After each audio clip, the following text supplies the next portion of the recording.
Since the day God instructed him, Dr. Andrew Ho has been actively prophesying about the Son's imminent return by writing books, blogging, hosting radio talk shows, and producing videos. But most of all, by engaging tens of thousands of his ever-growing followers over the past decade to understand the biblical prophecies. Now he is trying to wake the world up with a literal discernment of the 7 seals of prophecy that are currently being opened. There has been a continual outbreak of respiratory disease caused by a new coronavirus that was first detected in China. In recent weeks, multiple World Health Organizations have sounded alarms over the food crisis provoked by the COVID-19. Proud Boys, stand back and stand by, but I'll tell you what, somebody's got to do something about Antifa and the left, because this is not a right-wing problem, this is a left-wing. This remark was interpreted by some members of that far-right group, as well as others, as a call to arms. Miles is the author of the New York bestseller Quakeland, which investigates how soon an earthquake is expected to happen in New York City and how ill-prepared the country is to handle it. New York is 40 years overdue for a significant earthquake. It's a national problem, said Miles. Hello and welcome. I'm Sherri Columbus. With me, I have Dr. Andrew Ho. He is a professional medical doctor here in Colorado for over 30 years. He's a happily married husband, a proud father of 7, a devoted Christian, and a professor and a doctor of theology. Today he's going to be sharing with us. He's going to share with us a personal journey and a personal experience he has had with the Lord. That experience that has led him to his current theological pursuits. Thank you for coming in today, Dr. Ho. Thank you. So tell us, please, what spiritual experience did motivate you to become a professor and doctor of theology? So I actually didn't choose to be a professor of theology.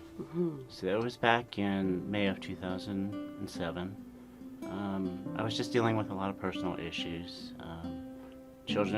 Having 7 children, set of quadruplets, tied on my practice, although I was making good income doing it. Dealing with personal injuries, so basically I had fractured my spine and my ribs. And the morning of May 20th, I was just walking in my garden. And I'm just, saying, God, I'm tired, I'm done with this. And it was at that time that I actually saw the hand of God push me to the ground on my knees.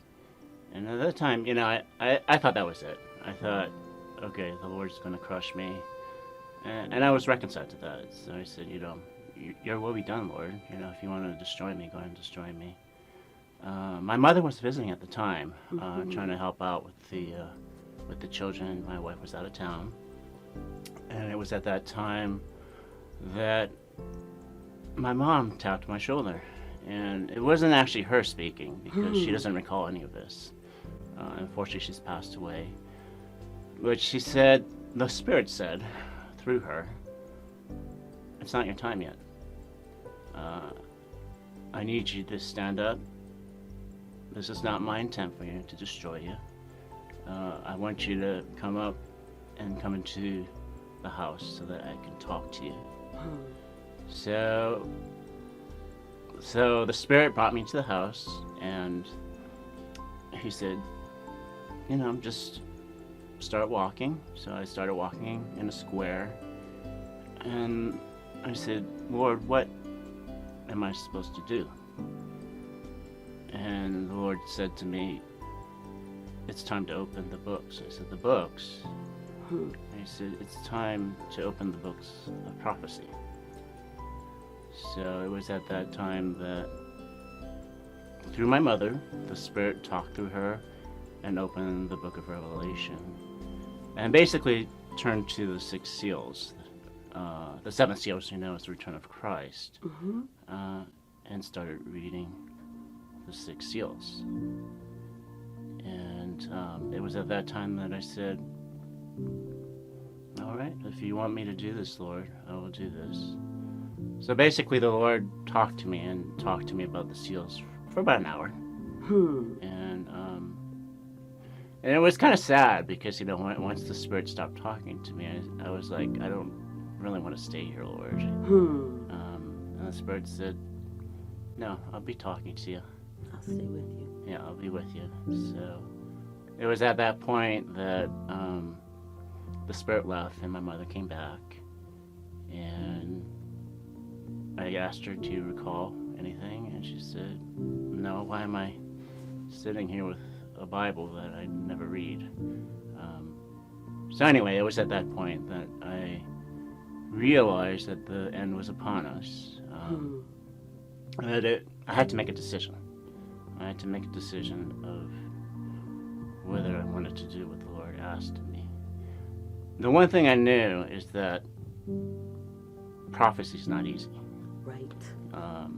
And really, any prophet of God has to suffer. Yes. And ultimately die. So the question was, was I willing to go through the persecution? Right. In order to do what the Lord asked. And it was a no-brainer. I mean, I did think about it for a day. But after a day, I just said, your will be done, Lord. I was like, ultimately it's not up to me, but if you're asking me, yeah, I'm willing to do it. So after that happened, the Lord gave me about a month. He gave me a month of time to basically read the books of prophecy and figure out what it meant. So it was really, it was an odd experience, to say the least, but it wasn't odd in the sense that I was expecting it. So the Lord said, the answers are in the clouds. So I would ask questions, some of the more difficult questions. What are the horns of Daniel 7 and 8? What is the mystery of the eighth ruler? And they were not easy questions by any means to answer. So I asked the Lord, who are the 10 horns of Daniel 7? And he basically said, look in the clouds. So he gave me the list of countries that are the 10 horns. Of course, the United States being one of them, China, Yes. Russia, etc. But horns that you wouldn't expect. Right. So Australia, South Korea, and ultimately New Zealand. So they're horns that by no means make any sense. The 4 horns in Daniel 8, he revealed that to me. Libya, Pakistan, Iran, and Iraq. Like I said, it makes no sense. But he said these are the horns. It was actually kind of funny. I was trying to figure out what the Valley of Armageddon is. Yes. And I said, I give up, because obviously where it is right now could barely fit Israel. So I asked the Lord, I finally gave up. I said, okay, what is this? And it was kind of funny, because so I look up, and it's clear as crystal. He said, the Red Sea. And I said, dummy, basically.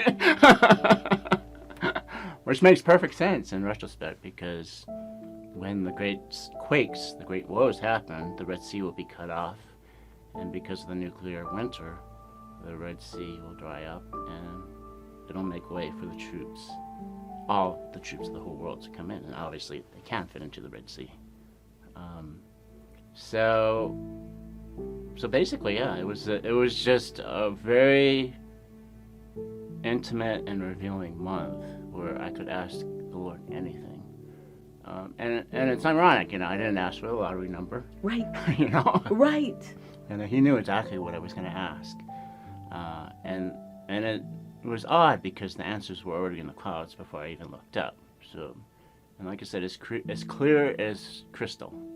You could see the words written out in the sky.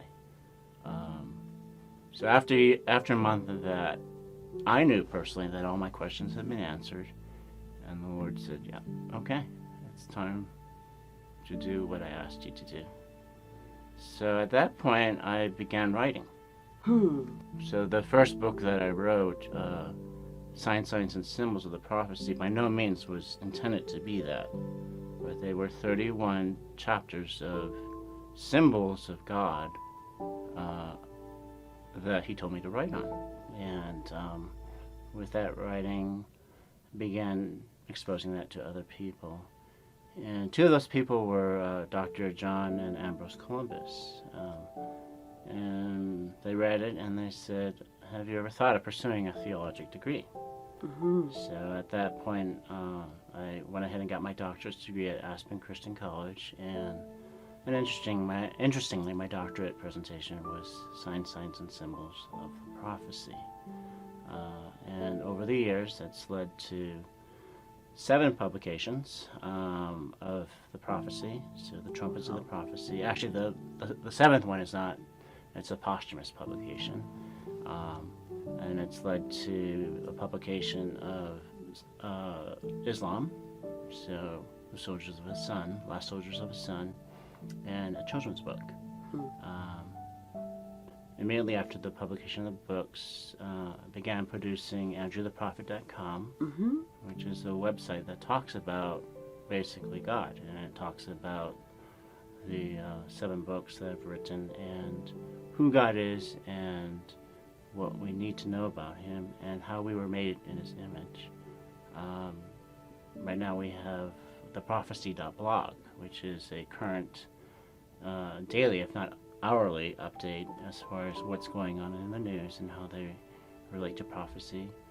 And right now what we're on, theprophecynews.com, which is a weekly publication with people all over the world, as well as current news and how they relate to God's Word and to his prophecy. Can you tell us what led to your persecution? So about 10 years ago, one of my very good friends actually used to be one of the head of the Christian Coalition in Pakistan, so one of the top 7 officials in Pakistan, read my publication, and he said, I really want you to meet someone, and that one was Dr. Samuel Sampson in New York City. So he's a Lutheran minister and lived most of his life in Pakistan. So we got together in New York City, and he explained to me that there's the Quran and there's the Hadiths, which are Islamic scriptures, biographies of their prophet Muhammad. And he said, clearly, the Hadiths prove and acknowledge that Muhammad created the religion, the Islamic religion, in order for him to conquer Saudi Arabia. So at that time we put a publication together called The Last Soldiers of the Sun. It got distributed throughout the world, and then it landed Samson and I on a fatwa list. So we both have religious orders against us, but wasn't counting on persecution from within. So the professors at the seminary decided to send a case of those books to the White House. And our families know the Obamas, and fully, in retrospect, I understand what happened, but Obama's a good man, but is a Islamic sympathizer. And through the White House, they sent their agencies after me. So over the last 10 years, I've been dealing with 7, I think we're on number 8 as far as agencies go. But eventually that led to them raiding my office, taking all my charts, and trumping up charges against me. So at this point, that's been cleared, but many more persecutions are about to come. Thank you, Dr. Ho, for being so candid and forthcoming with us. Now, please let us know, what are you planning for the future? So, as the listeners probably well aware of, we are in the midst of the 4th seal. So plagues, pestilence, in other parts of the world, famine. The sword is coming through civil strife. But really what we're looking to is the 6th seal. So the 6th seal is the great destruction of the great city, the destruction of New York City. So when New York City comes down, as we all know, it's the lifeline. It's a lifeline not of the United States, but also of the whole world. And basically everything is going to collapse into pandemonium at that time. Absolute chaos. But it is that at that time that the world will understand. They will say, the end is upon us. And the blessing is that God, even in the last second of mankind, is forgiving and merciful. So we will have about a year after that happens in order to do what Jeremiah said. What Jeremiah said was that the non-believer will be pulling on the Jew's cloak, saying, you know the way. Tell me the way. So this has always been my heart and my eager anticipation, is that when the time came that we would be able to, we the body of God, so ministers, believers, will be able to tell people the end is here and this is the Lord. Give glory to his name. And so I believe we'll have 1 year in which there will be the greatest awakening that this world has ever seen since the Son of Man was here. Dr. Ho, you spoke of publications and this website, the Prophecy News. What do you hope to accomplish through this prophecynews.com? So the scripture is very clear. It talks about false prophets. And the false prophets are always saying, it'll end. Everything will go back to normal. Right. And the unfortunate thing is, it will not go back to normal. Wow. So we're about to see tribulation upon tribulation, disaster upon disaster, plague upon plague. And what we are hoping to do is to tell the truth. And, yes. And the truth is that the Lord is about to exact his vengeance and his justice. But we have a period of time to acknowledge him. So the goal of our website, theprophecynews.com, is to give a warning that he is about to return. And it's crystal clear in my mind, but it soon shall be crystal clear in everyone's mind, that he is about to return.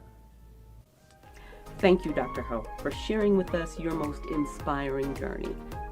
And now we hope that you will not have only heard what Andrew the prophet said to us today, but that you will be motivated and inspired to follow us on theprophecynews.com. Surely these are the last days, and you now have a place that you can go and visit and watch and pray as things unfold. We appreciate your time with us, and we look forward to meeting with you again. God bless you.